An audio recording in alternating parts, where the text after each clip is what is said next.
ಬಾಗಲಕೋಟೆ ಜಿಲ್ಲೆಯ ಜಮಖಂಡಿ ತಾಲೂಕಿನ ಕುಂಬಾರಹಳ್ಳ ಗ್ರಾಮಕ್ಕೆ ಸರ್ಕಾರಿ ಪ್ರೌಢಶಾಲೆ ಕುಂಬಾರಹಳ್ಳಿ ನೂತನ ಶಾಲಾ ಕಟ್ಟಡದ ಉದ್ಘಾಟನೆ ಮತ್ತು ದಶಮಾನೋತ್ಸವ ಸಮಾರಂಭವನ್ನು ಆಯೋಜನೆ ಮಾಡಲಾಗಿತ್ತು. ಕ್ಷೇತ್ರ ಶಿಕ್ಷಣಾಧಿಕಾರಿಗಳು ಎಂಕೆ ಬಸವಣ್ಣ ಸಮಾರಂಭದ ಸ್ವಾಗತ ಕೋರಿದ್ರು. ಉದ್ಘಾಟನೆಯನ್ನ ಆರ್ಬಿ ತಿಮ್ಮಾಪುರ್ ನೆರವೇರಿಸಿದ್ರು. ಬಳಿಕ ಮಾತನಾಡಿದ ಅವರು, ದೇವಾಲಯ ಉದ್ಘಾಟನೆ ಮಾಡಿದ್ದಕ್ಕಿಂತಲೂ ಶಾಲಾ ಉದ್ಘಾಟನೆ ಮಾಡಿದ್ದು ತುಂಬಾನೇ ಖುಷಿಯಾಗಿದೆ. ಖಾಸಗಿ ಯುಗದಲ್ಲಿ ಸರ್ಕಾರಿ ಶಾಲೆ ಬೆಳೆಸೋದು ದೊಡ್ಡದು ಅಂತ ಹೇಳಿದ್ರು.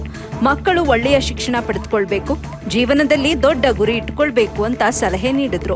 ಸಿಇಒ ಸಾಹೇಬ್ರಿಗೆ ಕಾಂಪೌಂಡ್ ನಿರ್ಮಿಸಲು ಕೂಡ ಸೂಚಿಸಿದ್ರು. ವೇದಿಕೆ ಮೇಲೆ ಶಾಸಕರಾದ ಶ್ರೀ ನಾಡೋಜ ಜಗದೀಶ್ ಗುಡಗುಂಟಿ ಮಟ್ಟ ಹಾಗೂ ಜಿಲ್ಲಾಧಿಕಾರಿ ಜಾನಕಿ ಕೆಎಂ, ಜಮಖಂಡಿ ಉಪವಿಭಾಗಾಧಿಕಾರಿ ಶ್ವೇತಾ ಮತ್ತು ತಹಶೀಲ್ದಾರ್ ಸದಾಶಿವ ಮಕ್ಕೋಜಿ, ಮುಖ್ಯ ಕಾರ್ಯನಿರ್ವಾಹಕ ಅಧಿಕಾರಿಗಳು, ಜಿಲ್ಲಾ ಪಂಚಾಯತ್ ಬಾಗಲಕೋಟ ಶ್ರೀ ಶಶಿಧರ್ ಕುರೇರ್ ಮತ್ತು ಗ್ರಾಮ ಪಂಚಾಯಿತಿ ಅಧ್ಯಕ್ಷೆ ಶಾಂತವ್ವ ಐನಾಪುರ ಮತ್ತಿತರರು ಉಪಸ್ಥಿತರಿದ್ದರು. ವರದಿ ಸಾಜಿದ್ ಮುಲ್ಲಾ, ಎಬಿ ನ್ಯೂಸ್, ಬಾಗಲಕೋಟೆ.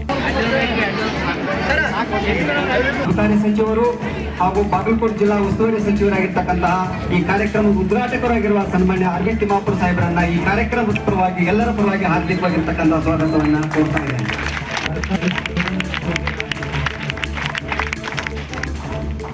ಅಲ್ಲಿ ನಾವು ಸಾಧನೆ ಮಾಡಬೇಕಂದ್ರೆ ನಾವು ಎಲ್ಲಾದರೂ ಸಾಧನೆ ಮಾಡಬಹುದು.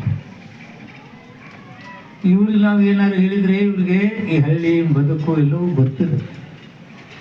ಜೈಲ್ನಾಗಿಟ್ಟು ಶಾಲೆಗೆ ಬರ್ತಾರೆ. ಅಂಕಿ ಸಂಖ್ಯೆ ಉಡುಪಿ, ಕಾರವಾರ, ಮಡಿಕೇರಿ, ಅಲ್ಲಿ ಕೆಲವರು ನಮ್ಮ ಶ್ರೀಮಂತರೆಲ್ಲ ರೊಕ್ಕ ಕೊಟ್ಟು ಅಲ್ಲಿಟ್ಟಿರ್ತಾರೆ.